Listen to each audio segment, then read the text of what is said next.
میں مسجد میں عشاء کی نماز پڑھ چکا تھا۔ میں کافی لیٹ آیا تھا تو میں نے دیکھا کہ مولوی صاحب کھڑے ہیں، کیونکہ میں اکیلا مسجد میں موجود ہوں تو میں نے سوچا شاید یہ اس لیے کھڑے ہیں تاکہ جب میں جاؤں تو یہ یہاں سے جائیں۔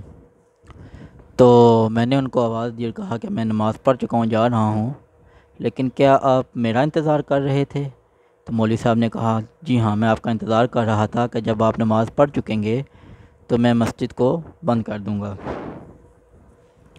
تب میں نے کہا کہ جناب کیا ایسا مناسب نہیں ہے کہ مسجد کو کھلا رہنے دیا جائے تاکہ جس کا جب دل چاہے وہ نماز پڑھ لے؟ عشاء کی نماز کا تو بہت زیادہ ٹائم ہوتا ہے، بہت لمبی نماز ہوتی ہے، تو وہ تو بندہ جب تک 3 گھنٹے میں چاہے پڑھے۔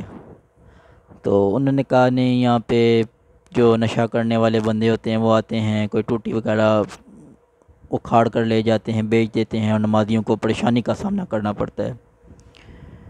جب میں نے ان سے زیادہ بحث کی تو انہوں نے بتایا کہ یہاں پہ انسانوں کے علاوہ اور بھی مخلوقات ہیں جو یہاں پہ نماز ادا کرتی ہیں۔ میں نے سوچا یہ کیا بکواس کر رہا ہے، وہ لوگ تو ویرانوں وغیرہ میں نہیں رہتے ہوں گے۔ تو اس نے کہا نہیں، آپ محلے میں کوئی پرانے بندے ہیں تو ان سے پوچھ لیں۔ میں نے محلے میں انویسٹیگیشن شروع کی تو ان میں سے ایک آدمی نے بتایا کہ ہاں، پہلے ہمیں بھی یہی شک تھا کہ یہ مولوی صاحب اپنی ڈیوٹی صحیح طریقے سے سر انجام نہیں دیتے ہیں اور بس مسجد لاک کر دیتے ہیں تاکہ ان کو کوئی نگرانی وغیرہ نہ کرنی پڑے اور آرام سے اپنے کمرے میں سوئیں۔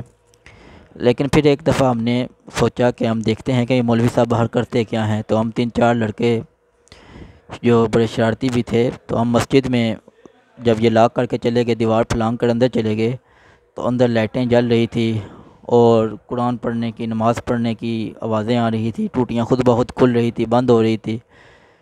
تو ہمیں کچھ سمجھ نہیں آئی، ہم باہر آ گئے، لیکن ہم نے مسجد کے دروازے کی نگرانی جاری رکھی۔ ہم دیکھنا چاہتے تھے کہ کیا ہوتا ہے آگے۔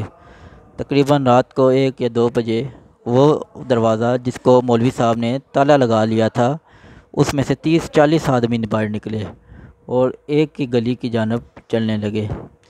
تو دیکھتے ہی دیکھتے وہ لوگ جب گلی کے کنارے تک پہنچے تو غائب ہونے لگے۔